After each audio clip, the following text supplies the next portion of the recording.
Hey, this is Matt once again. Welcome back to another video, and this is a paid request for KINGPIN. Thank you so much for that. For those interested in requesting any type of videos, feel free to send it either directly to my PayPal or join my Patreon. Both links are down below in the info box. And this is for Captain America Civil War, the 2016 film that, yes, came out around the same time as Batman v Superman, but I thought this film was a lot better than that because Batman v Superman sucks. I mean, Ben Affleck does the best he can, same with Jeremy Irons. Batman has a cool fight scene, I'll admit, when he's fighting all the bad guys. That's it. The story, the villains, the CG, the way it's shot, the Zod's Day, Jesse Eisenberg being an annoying prick, a big plot point involving a jar of piss. Granny's peach tea is piss. I hate that movie. That's an awful movie, no matter which cut you see. Because I think Zack Snyder is an awful director. I could deal with 300 and Watchmen. I like Dawn of the Dead and even his Owl movie, but the stuff he did with DC, the Superman stuff, Justice League, his cut sucks. No matter, I don't care how many hours it is. And Army of the Dead sucked, so. And the ones he's doing, his wannabe Star Wars, they suck too. So anyway, getting back to this. It's called Captain America Civil War, but you might as well call this Avengers 2.5. Because it is Captain America, but it does feel like another Avengers film as well. Now, I didn't read much of the comic it's based on Civil War. I know the bare minimum of it. But the setup of the film is you have the Scarlet Witch, Black Widow, Falcon, played by Anthony Mackie, and Captain America. This takes place after Age of Ultron. And they're going after Frank Grillo, who is in Captain America, the Winter Soldier, and him and his men are stealing from this biolab. So Captain America and his team are going to stop them. Did some fun action scenes, Captain America giving a nice drop kick and fighting Frank Grillo, who is Crossbones and has this outfit, and you know, cool bit of action bits, each one getting their moments to shine. Anthony Mackie has this electronic bird that he uses to help him out. Scarlet Witch, of course, with her powers.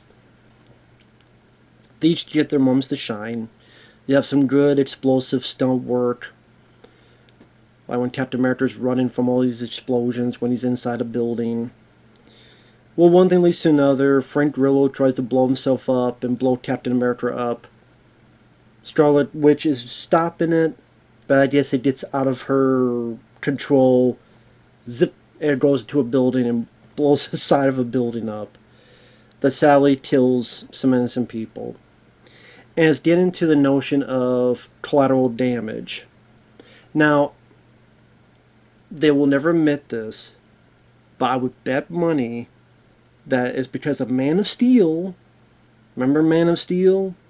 And how that whole city got completely screwed up, but you're wondering, what about all the people? And then there's Superman kissing Lois Lane in the middle of a crater that looks like Skynet took control and had a field day with.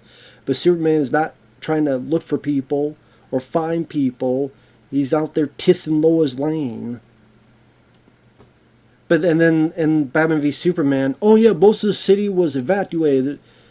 Oh, that was the explanation they had. But then you watch Batman v Superman, I'm like, no, because there's Bruce Wayne's, buddies and co-workers dying. So obviously they definitely took that criticism to heart on both sides.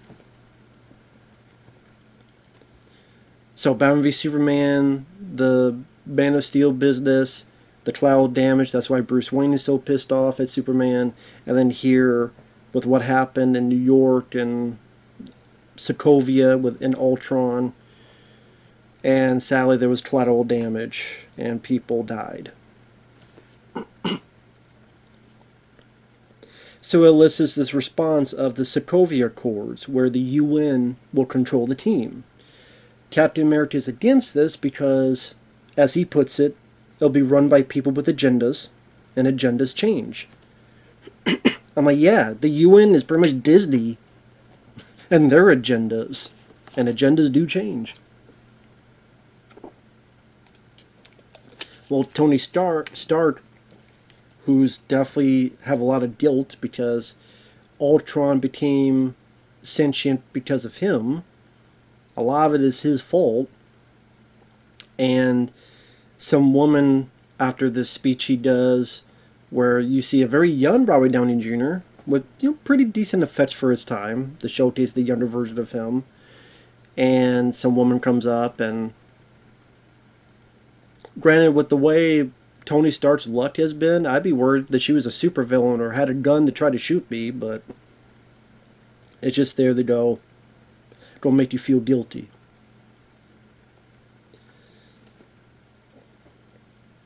I'm like, you know what, yeah, maybe they should let the whole world be destroyed because, they're trying to be a bit more I mean, I get it, so I understand the rationale behind it.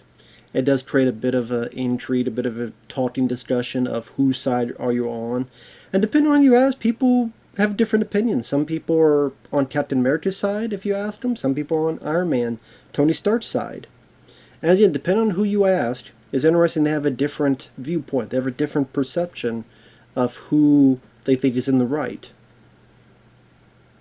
And see, a lot of times they one or the other, where they both have, you just see both arguments, you just see both sides.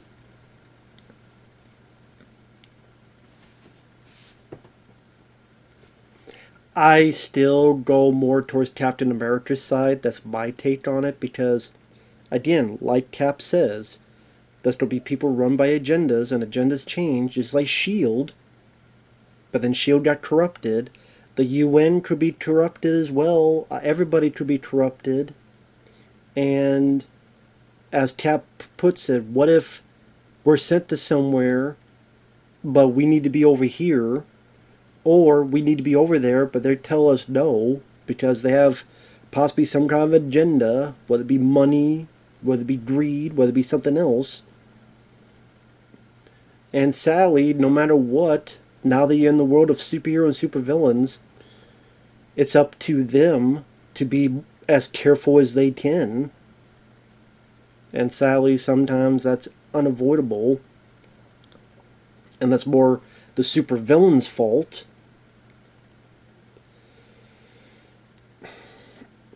It makes me think of, I forget what it was.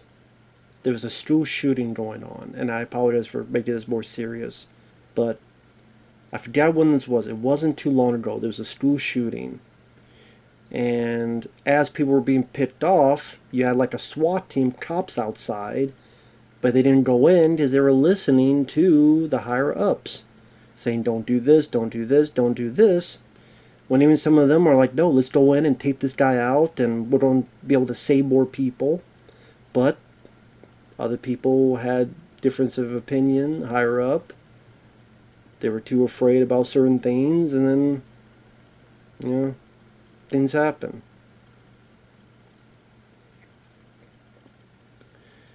Hell, I wouldn't be surprised if that's what happened with the damn Secret Service trying to protect some former presidential candidate, and either they had their hand up their ass, or they're too stupid, or something else was going on. I don't know.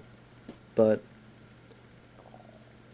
I get more Cap's side than, like, Tony. I understand where he's coming from, but if you're asking me which side I would choose Captain America. Especially since we saw what happened with S.H.I.E.L.D. and the Winter Soldier.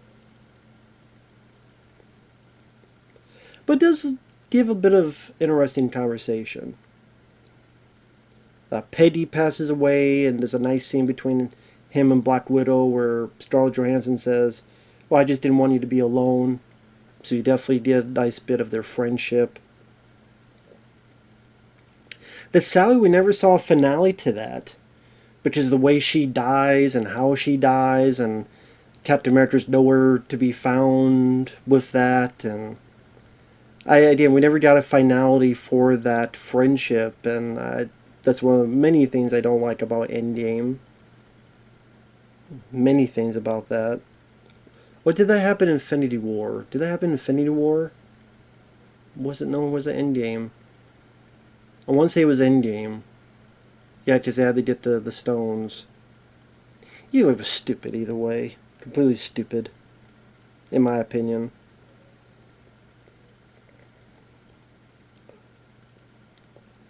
One thing leads to another. Some people are there for their signing, including the King of Wakanda, whose son T'Challa, played by Chadwick Boseman, is there. But sadly, there's a hit. The father dies. Chadwick Boseman, of course, is pissed, and is blamed on Bucky. Of course, they want to fight and they want to find and just straight out kill Bucky. Cap thinks there's something else going on. He goes to find it. Finds Bucky. They fight these agents on the stairwell. There's a foot chase where you're introduced to Black Panther. Now, the way Black Panther is introduced and the way Chadwick Boseman plays the character, and you understand his frustration and vengeance because he thinks this guy murdered his dad. Black Panther seems more badass, more cooler, more of an interesting character in this movie. And people go, well, you hate the movie Black Panther. Yes, I do. Because I hate the movie. It's not the character, because the character was interesting in this movie. He was cool in this movie. It felt like he had more to do in this than his own damn movie, because his own damn movie, it's a boring build-up that's trying to be a wannabe The Lion King. Michael B. Jordan, which I think is an overrated villain, because people prop him up to a degree that I don't understand. The finale where the terrible PlayStation 2 CGI graphics of their fight, or the other battles where people using CG rhinos and all sorts of other crap. The only other action that you think of is a car chase where he's going on from the one car to the other. The other people and the ladies, they're getting more of the fights than Black Panther himself is. Black Panther doesn't get to kick a lot of ass in his own movie, compared to like Captain America in his movies and even Iron Man in his movies. So, I like Chadwick Boseman, the actor. I thought he did a good job as T'Challa, and I think his movie deserved to be a better movie. I definitely don't think it was good enough to get a Best Picture nomination. Far from it. It has nothing to do with race. It has to do with quality. I think Blade and Blade 2 are better than Black Panther, the movie. And I think the way he's used in this was better than the way he was used in Black Panther.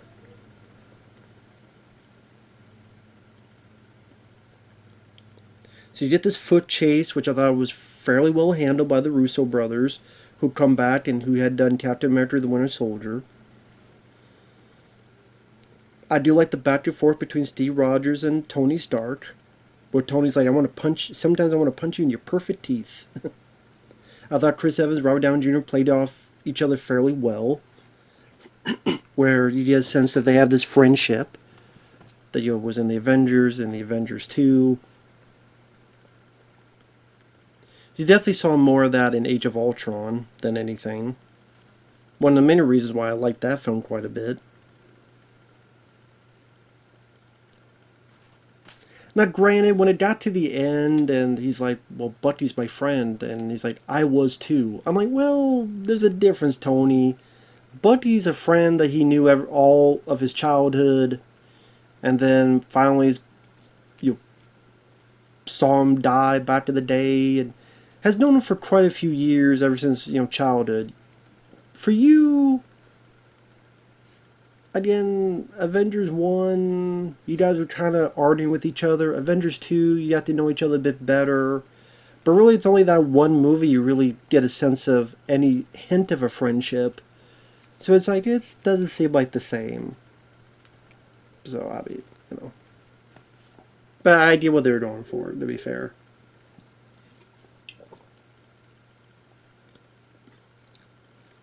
They do introduce Tom Holland as Peter Parker. And again, like I said in the Winter Soldier review, it seems like the Russo brothers in their Captain America movies, they know how to handle these characters better than in their own films.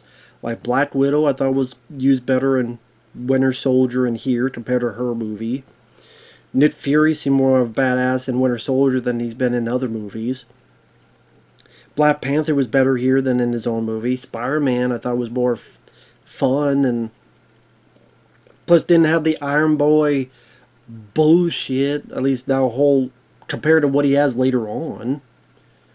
Yes, he has a suit, which I don't know why it has to be a CGI suit. Why can't it be a practical suit? Like, why does Spider-Man have to have a CG suit? I don't know why. Especially when all he's doing is, like, when he lands and trying to salute. I'm like, why is that a CG suit? I don't know about that.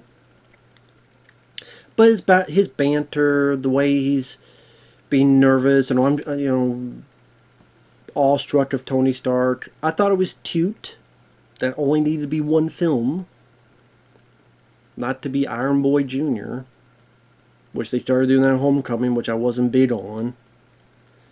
But I don't hate Tom Holland as Spider-Man. I don't. I know my friend Fabio, he hates him. He annoys the piss out of him. I know that. I don't hate Tom Holland. I don't. I hate a lot of the movies he's in. Except The Impossible. I like that. I thought he's good here. But I just think those strips need it. But I don't think he's the problem in those movies. I don't find them annoying. I just think the rest of the movies are just fairly poorly written. Far From Home I could deal with. Homecoming I don't hate. No. I almost said Home Sweet Home. What was his last one was called? No Way Home. That I thought was dog shit. But I didn't mind his banter with Robert Downey Jr. I didn't mind him being kind of, he's young and he's looking at all these guys and being like, whoa, you got a bionic hand? And but it shows Spider-Man's capable. He's able to take on Falcon and Winter Soldier by himself. He's trying to go toe-to-toe with Captain America. Like, this was cool. When you got to the airport fight, it was cool to see, like, this stuff come to fruition in the movie. Whether it be Captain America versus Iron Man at the end of the film. Captain America versus Spider-Man for a scene. Ant-Man and Spider-Man dealing with each other. Hawkeye and Vision, or Hawkeye and Black Panther. And it was kind of cool to see this stuff that, of course, you don't want to see one kill the other because they're all good guys, but it seemed like an excuse to have a little bit of that fantasy fulfilled for viewers, and I can see the potential. It is definitely the best part of the movie. It's a fun sequence. Granted, as I'm watching the film, I'm kind of sitting there going, in a way, this film is kind of pointless. I know this sounds stupid, but the point of it was to introduce Spider-Man, to have these little excursions of, Iron Man versus Cap, all this other stuff. And it's to break apart the Avengers, because that's where the bad guy, Zemo, his whole deal is he says there's these super soldiers, but by the time they get there are no super soldiers, or they're dead. Bucky was not the one who killed the T'Challa's dad. It was someone else wearing a disguise. Zemo, because some family died in Ultron, he wanted revenge and he wanted to break up the Avengers.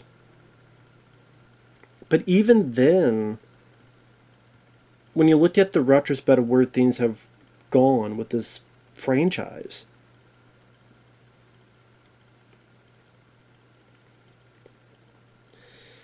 Tony Stark wants to keep Scarlet Witch because she could be a danger. He was right. Just look what happened.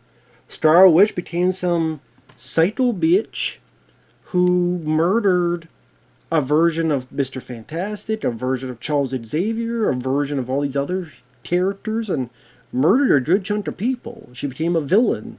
And Doctor Strange too. So it looked like Tony Stark had the right idea. And there was the one show, didn't she enslave a whole town to live her sitcom fantasies? So maybe Tony Stark had the right idea. Sally with Black Panther, he's introduced, and Sally, of course, he passed away, so you don't really have a Black Panther anymore. I'm sure they don't try to have another one when... They don't try to make another one, of course. But that's not their fault, to be fair, and completely not their fault. But I'm just saying, with the way you look back to this now, I know you judge the film now, and that's why I do like the film. I think it's a entertaining film. I think it's got some good character moments. I think the fight at the end between Cap and Robert Downey Jr., where he finds out that Bucky killed his parents, wasn't Bucky's fault. He was brainwashed, but you get, as he puts it, he killed my mom. So you understand why he's going full force. Even though Cap explains it wasn't his fault, he was brainwashed. He's like, he killed my mom. He's losing it. And Tony Stark, you see Tony Stark is not a guy that at times is the most rational person. Hell, he gave away his damn address. What was it, Iron Man 3? And then lo and behold, they bombed his place. Smart decision to give away your home address when there's people you love that might visit there or live there or be there at any time. So Tony Stark at times can do some really dumb things. But it's a nice fight, an emotional bit. But like I said, with the breaking up the Avengers, I mean, in the next Avengers film, they get back together to fight Thanos, and then the snap happens, and then they go through Endgame, and Cap gets old, Iron Man gives his life to save everybody, and there you go. So breaking up the Avengers didn't really last that long.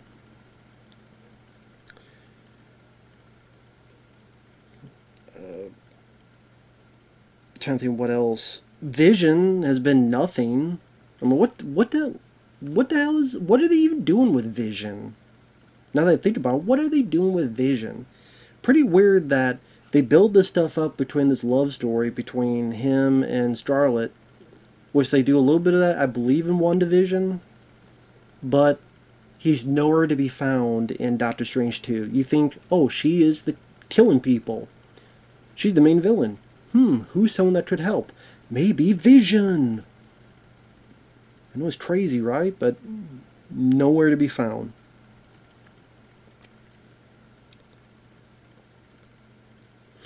And Zemo, I think, is a really lame villain. I don't give a crap about Zemo. He was a boring villain. I thought he gave a very boring performance. I did what he was trying to do, and he succeeded because they did break up. But at the same time, there's not a whole lot of consequences, I felt, where, okay, Don Cheeto gets paralyzed, but then Tony Stark fixes him up and he can walk again pretty quickly. Nobody else really gets hurt. The other people get put in jail, but then Captain America at the end is going to break them out. And then by the time you get to Infinity War, everything will be fine. Let's go kick Thanos' ass. Robert Downey Jr., he's mad at Cap, but then Cap sends him a letter, and you tell that Robert's, he's still upset, but there's a little bit of understanding in his eyes.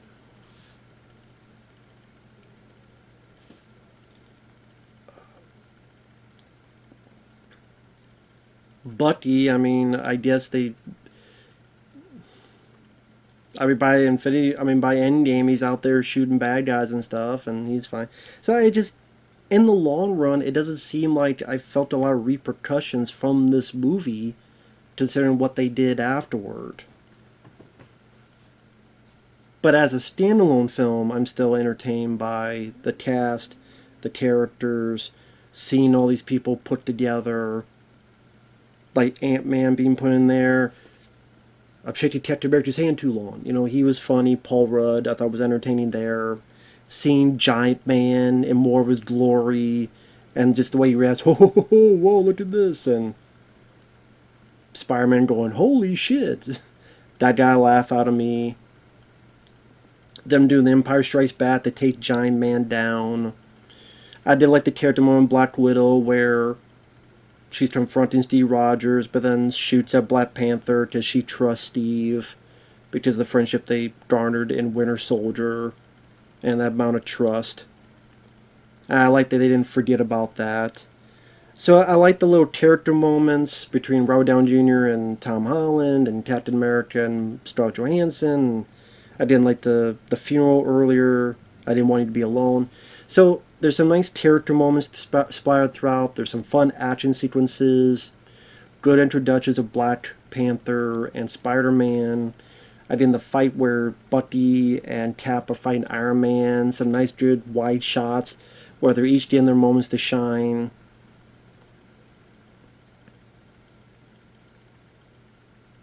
Until ultimately Captain America does win the battle against Iron Man, because it is a Captain America movie. Although sometimes you forget about it. Maybe that's the thing that bugged me a bit. It is a Captain America movie. There are times I'm forgetting about it, and I'm thinking it's more of an Avengers movie. And there's a part of me that, because this is the last Captain America film, I kind of wish it was more of just a Captain America film. Like, it's cool to see this Avengers, fight each other. Obviously, again, there's not a whole lot of stakes involved, but it's fun to see as eye candy. But again, there's that part of me that's like, man, we'll never want to see a Chris Evans Captain America movie again. And the fact that it's used for this Avengers 2.5, I so like the Captain America film so much, and I like Winter Soldier so much. I want to see just a solo of him at least one more time to see what to capitalize it. But at the same time, Captain America has a lot of great moments in this. When he's holding the helicopter one-handed, or he defeats Spider-Man because the bit, where are you from? Queens. From Brooklyn, That good moment. I did the fight against Iron Man. The beginning portion. There's enough great Captain America moments that at the end of the day it still feels mostly a Captain America film. Well, not mostly. It feels enough of a Captain America film for me to be satisfied. So, I probably didn't like this as much as when I first saw it in 2016, but I still do rather enjoy the film. And to me, this is still the best trilogy of all of the Marvel movies, by far. I like the Deadpool trilogy, but I would say the Captain America trilogy I enjoy more so. I do. And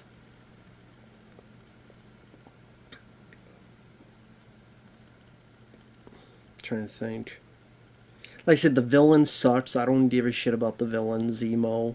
He's a total zero in my opinion.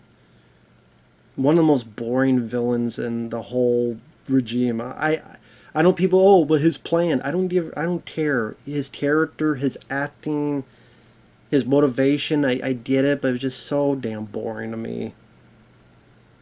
I get it, it's trying to be different, trying to use, not trying to overpower you or punch your way out. I get that, but I still find him pretty damn boring. So, but overall, I do like the film. I still think it's an entertaining film, and still gets a thumbs up from me. So with that said, thanks for watching, take care, and we'll see you guys later. Bye-bye for now.